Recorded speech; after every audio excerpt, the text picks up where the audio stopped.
normally conditioned American who's been trained to kill, then to have no memory of having killed. Without memory of his deed, he cannot possibly feel guilt, nor will he, of course, have any reason to fear being caught. And having been relieved of those uniquely American symptoms, guilt and fear, he cannot possibly give himself away. I told them to build me an assassin. I wanted a killer from a world filled with killers, and they chose you.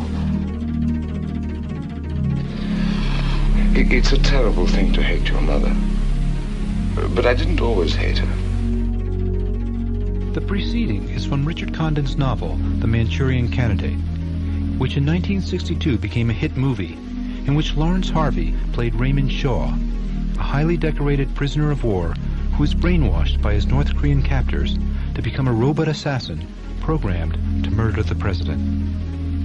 Unknown to millions of people who thrilled to this taut tale in theaters across America, the Central Intelligence Agency, at the time, through its MK-Ultra program, was devoting large resources to see if by drugs, electroshock, or hypnotism, a robot assassin could in fact be created. Common wisdom, of course, holds that a person cannot be programmed to do something that he would find morally objectionable. But not everyone believes that. After receiving a small dose of LSD, they're confused and undisciplined. The notion that you can't be hypnotized to do something you're not morally inclined to do was clearly disproved by our government. Dr. Philip Melanson is the author of the recently released book, The Robert Kennedy Assassination, in which he investigates the hypnoprogramming aspects of the Kennedy murder. Dr. Melanson has spent over a decade looking through government mind control files. The experts that they had doing this kind of research believed you could do that. They demonstrated how it could be done both in their own practices and in their work for the government. And millions of dollars was spent and hundreds of people were worked on and were made to do those things. And the successful uses of hypno-programmed persons as couriers and spies is admitted by the government. The government refuses to admit assassination, but clearly they had that technology available as well. And it can be done. The mainstream of the medical profession and the experts think it can't be done or choose to believe it can't be done. But the broad group working for the government believed it could be done and demonstrated that they could do it. From the moment Sirhan was caught with the smoking gun to this day, as he serves a life sentence in a California prison, Sirhan claims to have no memory of killing Bobby Kennedy. In what appeared to be an open and shut case, Sirhan's lawyers never contested his guilt. They merely sought to prove him insane, incapable of planning the assassination. But the jury convicted Sirhan of first-degree premeditated murder. They concluded he was a politically motivated assassin, a lone gunman who was faking his amnesia to avoid punishment.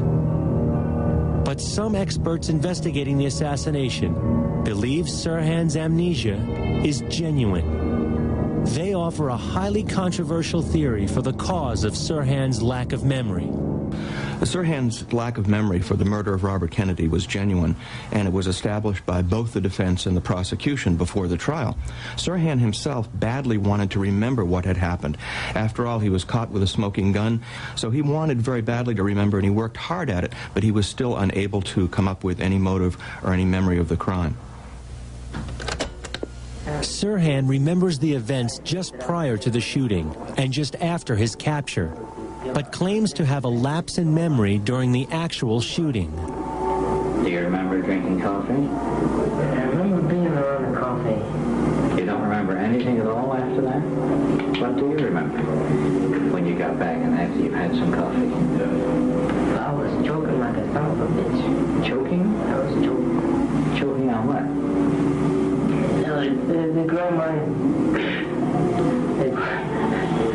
They grabbed my throat. Oh, you mean after the shooting? Yeah. I see. Psychiatrists for both the defense and prosecution testified that Sirhan did have amnesia for the assassination. But to this day, no psychiatrist has found any evidence of psychosis in Sirhan, which scientists consider another possible cause of amnesia. Melanson became convinced that Sirhan's lack of memory is the result of being hypnotized and programmed to kill. After 15 years of analyzing the evidence and interviewing experts and witnesses, the only logical conclusion in this case, from my mind, is that Sirhan was a programmed assassin, programmed to show up shooting at Robert Kennedy, and programmed not to remember. Is the programmed assassination theory merely the plot of a Hollywood movie? Or is it really possible to hypnotize someone to kill? Dr. Herbert Spiegel is one of the world's leading experts on hypnosis. He has taught hypnosis at the Columbia University Medical School for over 20 years and is the inventor of the standardized test for measuring a subject's hypnotizability. He believes there is circumstantial evidence that suggests Sirhan was hypnotized to kill. The total and complete amnesia that Sirhan demonstrated from the very beginning to this very day suggests strongly that he was A, highly hypnotizable, and B, programmed to perform that act. Hypnosis played a major role in Sirhan's trial, as psychiatrists for the defense and prosecution hypnotized Sirhan at least 6 times in an effort to unlock his memory. You're right in the kitchen now.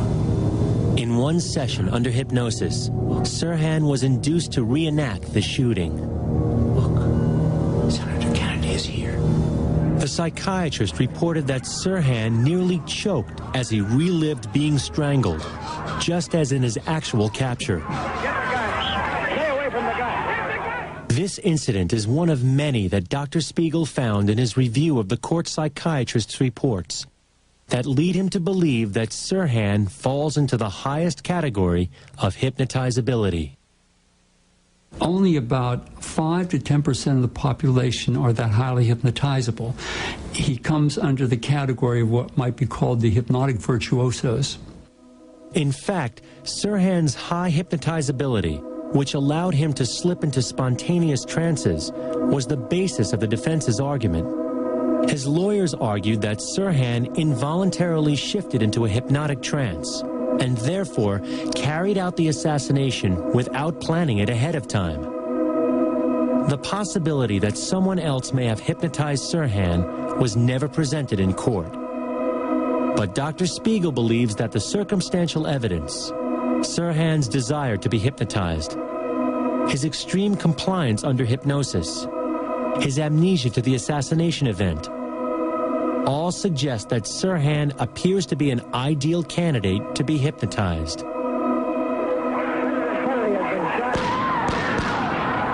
But can someone be hypnotized to kill? Yes, it is possible to instruct a highly hypnotizable person to perform many acts, including assassination. For the past 10 years, this eminent Californian lawyer has been investigating the links between hypnosis, the American security agencies, and murder. Can hypnosis be used to influence people to commit illegal or immoral acts? There's generally a folklore that it can't be so used, and I think the reason for the folklore, for one, is to discourage people from trying, and two, because it took a while for hypnosis to establish itself as a valid therapeutic technique. Now that we know that it is a valid therapeutic technique, we can also see that just as it can be used for good, it can be used for evil. For example, in 1954, 4 years before the Manchurian Candidate novel had been published, the Central Intelligence Agency had a team to build Manchurian candidates to commit assassinations. And one of the most frightening memos that I've read is an experiment that they wanted to run to be able to program somebody to assassinate a foreign head of state or an American official. Surely this is just some conspiracy theory. What evidence is there to really support this? I'm interested in the historical fact, and the historical fact for me has come from Central Intelligence Agency documents. And the documents definitely established that by 1954, the CIA, or at least the component that did the hypnosis research, was convinced that they could program people into committing assassinations.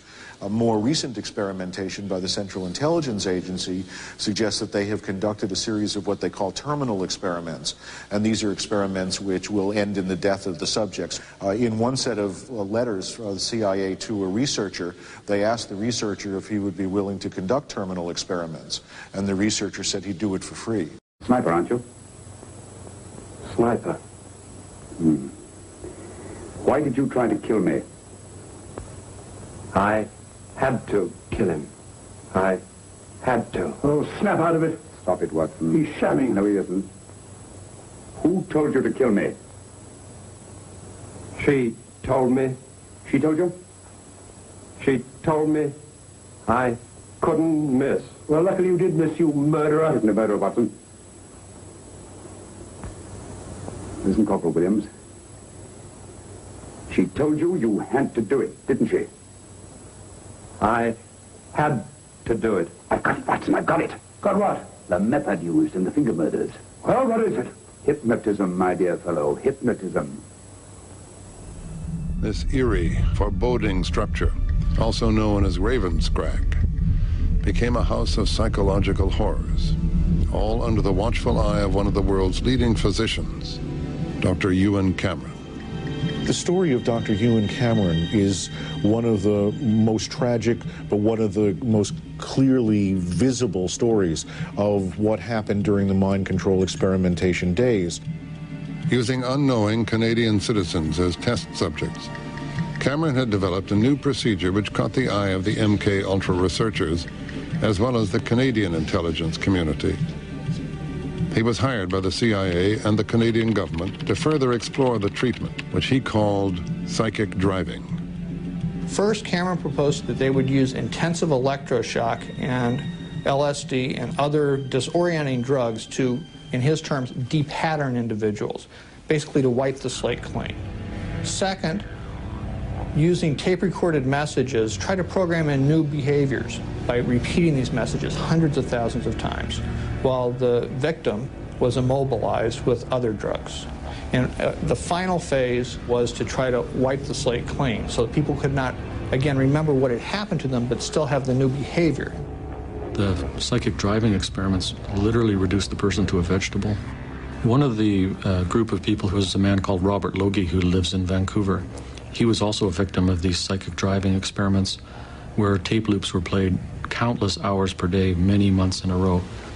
I heard 4 words, and it's very hard for me to say. The 4 words I remember where you killed your mother. None of this, of course, was therapeutic.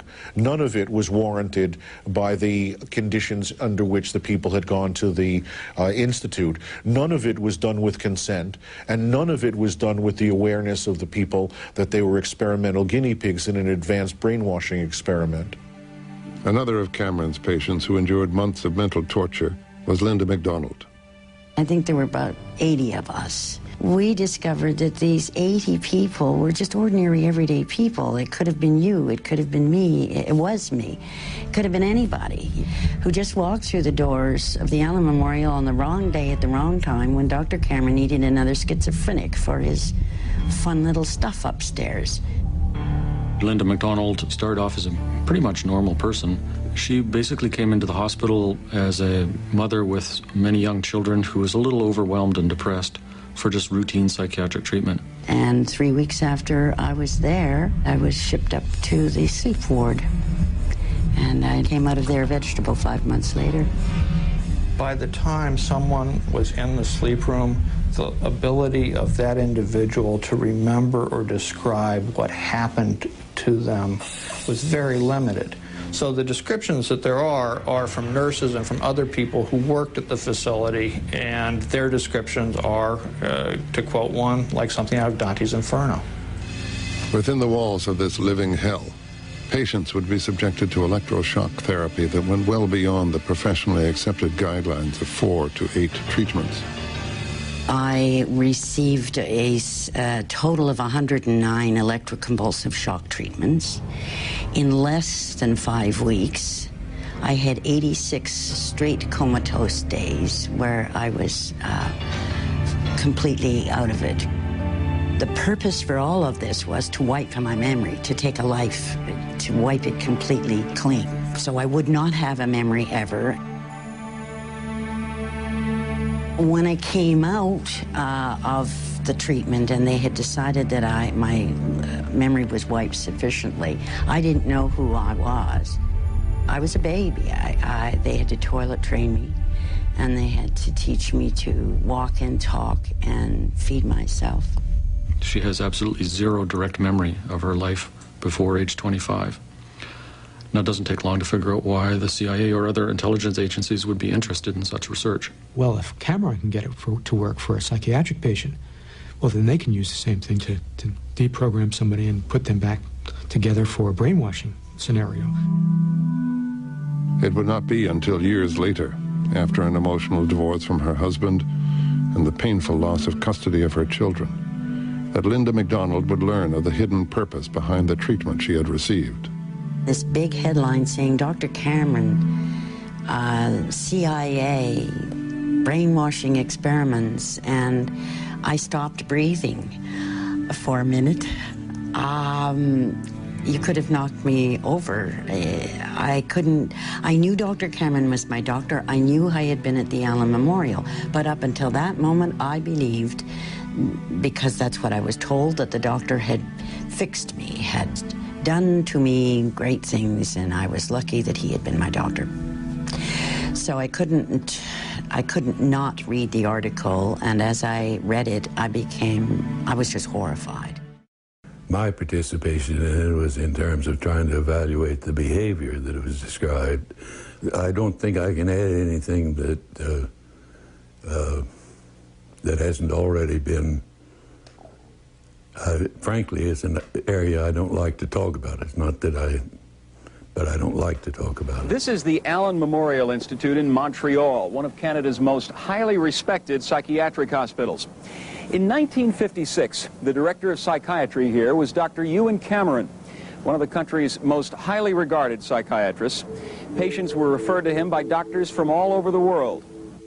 Dr. Cameron was doing research of his own in the field of brainwashing.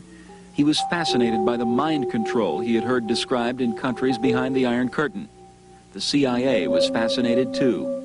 The court case alleged that the CIA backed Dr. Cameron's horrific experiments that were conducted on more than 70 patients, forcing them to endure 3 tormenting phases of so-called treatment. First, according to the complaint, Dr. Cameron and others would give patients mind-altering drugs like LSD and angel dust. They would mask them and force them to inhale laughing gas. They would give them high-voltage electric shocks several times a day, effectively turning the patients into vegetables. Once the patients were immobilized, Dr. Cameron would play what were called psychic driving tapes, messages that were repeated up to 500,000 times. Finally, Dr. Cameron would put the patients to sleep with massive amounts of barbiturates. These sleep episodes could last 50 days or longer. They took me in a room outside the ward, in a very little room, and they put 3 or 4 pillows at the end of the bed, and there were 4 doctors at the end of the bed there, and one doctor was putting me a mask there. The doctor started from left to right there, telling me, kill him, kill him, kill him, kill him, kill him, kill him, kill him, kill him, kill him, kill him, kill him. What did they want to make me kill? I'll never know. They never told me, I don't know. By the early 1970s, word of the CIA's mind control atrocities began to leak out to the public. An investigation was launched, resulting in the creation of 1 presidential commission and 2 Senate committees. And my feeling now is that the CIA had overall powers that put them in a different situation than other people. The American public was in shock. I am terribly upset that the system is such that what happened could happen. Their search for answers, however, would soon hit a dead end, as investigators learned that Dr. Sidney Gottlieb had destroyed the majority of the documents relating to the MK-Ultra program. It was now impossible for the American public to discover the truth about what the CIA learned from its mind control research. Officially, the agency's position would be that 30 years of aggressive experimentation had yielded few, if any, productive results. Do you know what day it is today, Cap? Yeah. What? What day of the week? Wait a minute. Don't bug me.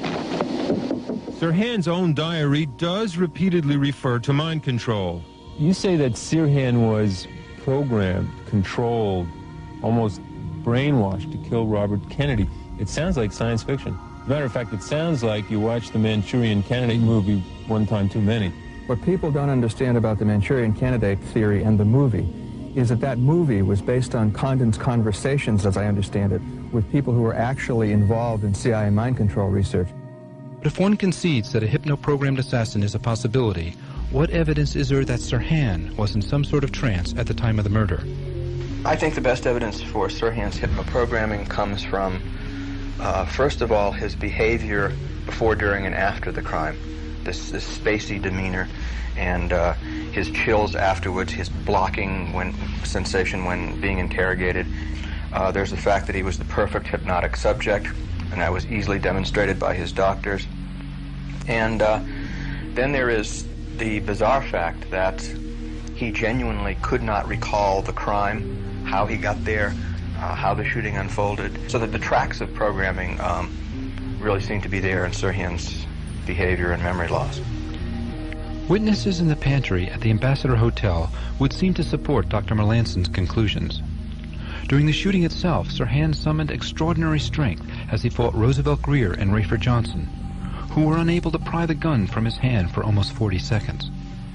Feats of unusual strength are often associated with hypnotic trances. Yet despite the shooting and the struggle that followed, onlookers were taken aback by the contented look on the gunman's face. In The Manchurian Candidate, robot assassin Raymond Shaw commits murder without any memory of his deed. As a cinematic plot device, this is perfectly acceptable, but otherwise it's a very bizarre notion. Yet here, in the person of Sirhan, we have this unlikely circumstance. A perpetrator caught gun in hand who apparently, genuinely, cannot remember anything about the murder.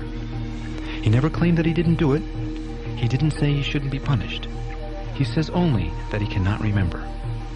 His memory of the evening stops as he is having coffee with a pretty girl and begins again with people pounding on him after the shooting. Listen to the plaintive words of the defendant's mother, Mary Sirhan. I asked him, I said, son, will you tell me why did you do that?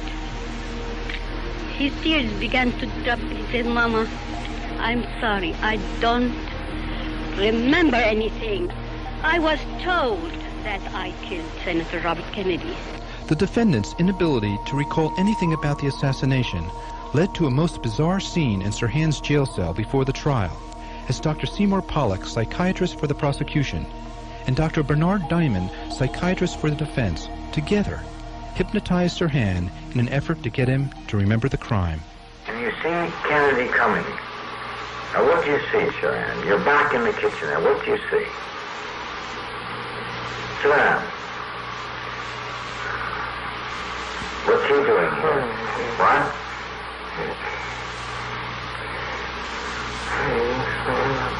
That son of a bitch. You son of a bitch. You're talking to Kennedy. He's coming. Reach for your gun, Sirhan. It's your last chance, Sirhan. Reach for your gun. Where is your gun? Where is your gun? Reach for it. Reach for it, Sirhan. Reach for your gun. Reach for your gun. Sirhan, take the gun out and shoot it. Who are you shooting, Sirhan? Who are you shooting? You're shooting Kennedy now, huh? Of course, one might wonder at what point a session like this stops becoming a search for recollection and instead becomes a memory implant. Listen as Sirhan is being brought out of his trance. Sirhan, you had wanted to remember the shooting of Kennedy. You wanted to remember your shooting. Now you'll remember shooting him. You'll remember taking the gun out, pulling the trigger again and again and again. You'll remember all of this. You'll remember all of it. All of this will get clearer and clearer, become clearer and clearer, and you'll remember all of it. You'll remember it all. But as a subsequent solo interview with prosecution psychiatrist Dr. Seymour Pollack reveals, the forces against Sirhan's remembering were so strong as to resist even this hypnotic suggestion. In my opinion, Sirhan, I don't think you have any chance. I really don't. I don't. Because the jury, listening, will be negative rather than positive to you if you don't remember. Now, I say this, and I don't want you to fake. I don't want you to make up anything. You hypnotize me, and whatever I say under hypnosis, or under this truth serum, whatever the hell it is, I will say it when I'm conscious. But right now, as I speak to you now, sir, I have no recollection. The thing that bothers me is that you say you don't even remember any part of it, anything you've written there. Not a single damn thing. That bothers me. How could you carry a gun from your car back to the Ambassador Hotel and not know that you have it? What did you think it was in there? Applesauce? In his solo jail cell interview with Sirhan, prosecution psychiatrist Dr. Seymour Pollack seems genuinely disturbed by Sirhan's lack of memory. But, as we shall hear, that fact doesn't prevent him from coaching the prisoner on what his motive might have been. Sirhan, however, remains confused. Maybe I am crazy, he says. I don't know what to tell you. I just can't explain it. Pollack then reminds him that other people were wounded, and Sirhan, hardly sounding like a murdering fanatic, responds, "What did they do to me that they had to be hurt?" That's the picture I've gotten from you, the feelings about you, this intense Arab nationalist who feels the American political figures letting the Arab world down. In other words, your trial is a trial in which you are sort of accusing America of burying a million Arabs. In fact, if I assume then that this is so, that you really want the world to see the Arabs suffering and to see that American policy has helped that suffering, why, I say, don't you remember all of this? Why don't you remember clearly? Maybe I am. Maybe I don't know it. And I'm not trying to tell you it was nothing, but really, I can't explain it. You know, a number of other people were shot too, were wounded, you know that, don't you? What did they do to me, that they had to be hurt? I think that you had this pretty blind rage, anger, resentment. I mean, to you, at that time, Kennedy was really the biggest bastard in the world. He was the biggest son of a bitch. Pollack here seems not to understand that he has asked the key question. If Sirhan murdered Robert Kennedy to make a political gesture on behalf of the dispossessed Palestinian Arabs, why doesn't he remember? And why such remorse? My own conscience doesn't agree with what I did, Sirhan says sadly. In what way? Pollack asks, taken aback. It's against my upbringing, says Sirhan. My childhood, family, church, prayers, the Bible and all this, sir. Sirhan, as many people don't know, was a Christian. Now returning to the quote. And here I go and splatter this guy's brains. It's just not me. It's just not me. My own conscience doesn't agree with me with what I did. Your own conscience? My own conscience doesn't. In what way? It's against my upbringing, my very nature, sir.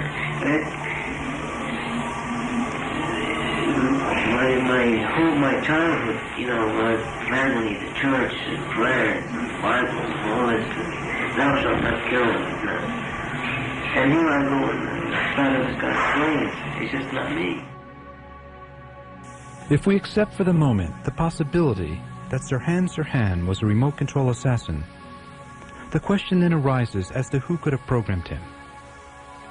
Suspicion has fallen in recent years on a small group of West Coast doctors who were active in secret CIA mind control experiments. The most flamboyant of these was the late Dr. William Bryan. Again, Dr. Philip Melanson.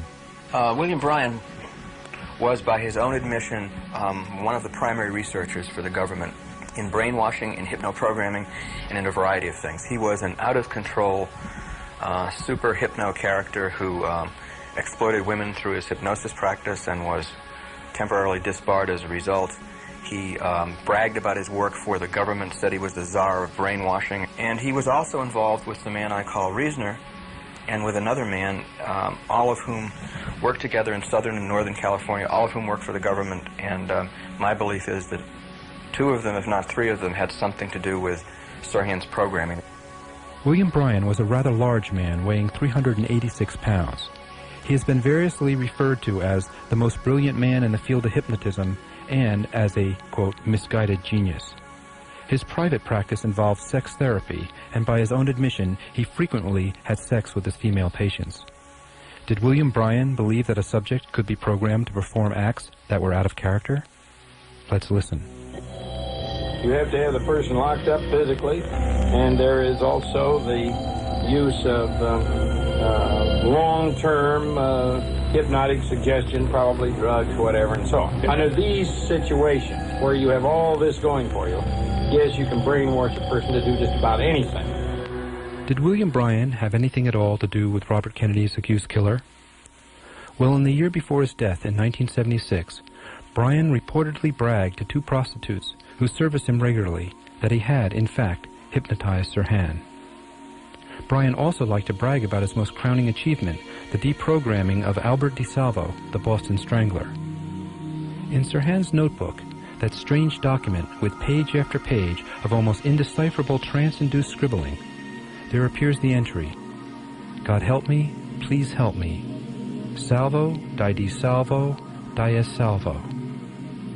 It's a curious notation to be sure, but is it possible that while working upon Sirhan, the programmer couldn't help talking about his favorite subject? And that this entry, by way of the captured mind of Sirhan, is really the palm print of Dr. William Bryan? If we take Sirhan's words, "It's just not me," at face value, then who was it? What bad dream befell this young man? My handwriting, they are my thoughts, but I don't remember them. They are the writings of a maniac. They're not the writings of me now. In the spring of 1992, a petition was brought before the Los Angeles County Grand Jury requesting the appointment of a special prosecutor to investigate the Los Angeles Police Department for willful and corrupt misconduct in its investigation of the murder of Robert Kennedy. This request was signed by over 50 notables, including Arthur Schlesinger Jr., Frank Mankiewicz, Norman Mailer, Sam Dash, Cesar Chavez, and Oliver Stone. It was accompanied by 800 pages of exhibits documenting the LAPD's destruction of evidence, falsification of evidence, and coercion of witnesses. Whether this request will ever be adequately acted upon is uncertain. It is, though, a near certainty that those who conspire to murder Robert Kennedy will never be apprehended or brought to justice. On the other hand, historians a century from now will not have to examine these events through the filter of political expedience. They will see a conspiratorial mosaic, incomplete but unmistakable. I think it's possible to brainwash, manipulate, coerce people to do just about anything. And we see this demonstrated in military training or in the kind of conditioning that people go through when they get involved in cults. And they do things that are certainly way outside of the normal parameters of what they would consider moral.